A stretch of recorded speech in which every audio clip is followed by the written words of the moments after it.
kabar semuanya? Mudah-mudahan sehat selalu ya. Terlebih dahulu, perkenalkan nama saya Marta Wahanmaki dengan NIM 201260869. Saya dari program studi pendidikan fisika Universitas Flores. Jadi kali ini kita akan belajar IPA, yaitu tentang getaran dan gelombang. Yang pertama, getaran. Kalian pasti sering dengar kata getaran ya. Sebetulnya apa sih pengertian getaran tersebut? Nah, getaran adalah gerak.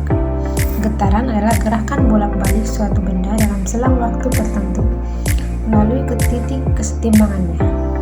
Suatu benda dikatakan bergetar dalam satu kali getaran penuh apabila benda bergerak dari titik awal dan kembali lagi ke titik awal tersebut.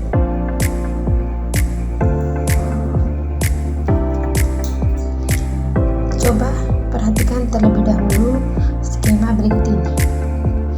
Jika titik B adalah titik kesetimbangan, maka suatu benda disebut bergetar. Jika benda itu bergerak bolak-balik di sekitar titik kesetimbangan tersebut. Disebut satu getaran apabila benda tersebut bergerak dari titik awal dan kembali ke titik semula. Perhatikan ya, satu getaran itu adalah dari A, B, C, lalu ke B lagi dan terakhir kembali lagi ke A. Dari titik awal kembali lagi ke titik semula. Itulah yang disebut dengan satu getaran. Selanjutnya ada istilah simpangan dan amplitudo. Simpangan adalah jarak antara benda yang bergerak dengan titik kesetimbangan. Sementara amplitudo adalah simpangan yang terjauh. Jadi simpangan maksimal itu disebut amplitudo. Berarti dari B ke A atau dari B ke C itu adalah amplitudo simpangan terjauh. Berikutnya ada pula yang disebut dengan frekuensi dan periode. Yang pertama, frekuensi. Frekuensi adalah banyaknya getaran persatuan waktu. Kita bisa menghitung frekuensi dengan rumus F sama dengan N per T, di mana F adalah frekuensi dan dengan satuannya adalah Hertz, dan N adalah banyaknya getaran, dan T adalah waktu dengan satuannya second.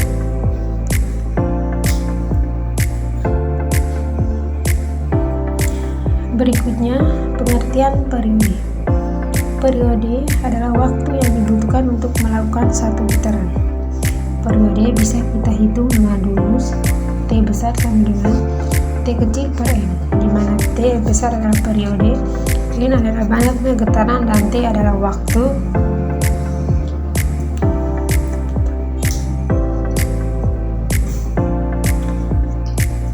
Untuk lebih jelasnya, kita langsung coba kerjakan contoh soalnya. Di sini bunyi soalnya, banyaknya getaran yang dihasilkan tiap detik adalah 20 getaran. Hitunglah periodenya. Pertama diketahui N adalah 20, T adalah 1 second. Yang ditanyakan adalah T. Untuk penyelesaiannya, T besar sama dengan T kecil per N. Tadi sudah diketahui T kecil adalah 1 dan N adalah 20. Jadi 1 per 20 sama 0,05 second. Selanjutnya gelombang. Gelombang adalah getaran yang merambat dengan membawa energi dari satu tempat ke tempat lainnya. Berdasarkan arah getarnya, gelombang terbagi menjadi dua jenis. Yang pertama, gelombang transversal. Gelombang transversal adalah gelombang yang arah rambatnya tegak lurus dengan arah getarnya. Jika arah getarnya vertikal, maka arah rambatnya horizontal. Perhatikan komponen gelombang transversal berikut ini. Satu lembah dan satu bukit kita sebut dengan satu gelombang. Panjang satu gelombang kita sebut sebagai panjang gelombang atau dilambangkan dengan lambda. Jadi, setiap satu gelombang harus terdiri dari satu lembah dan satu bukit gelombang. Yang berikutnya gelombang longitudinal. Gelombang longitudinal yang yaitu gelombang yang arah lambatnya berimbit dengan arah getarnya.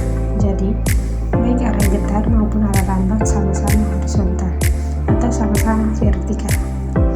Gelombang gelombang longitudinal tersusun atas rapatan-rapatan dan tegangan-tegangan yang tersusun berselang-seling.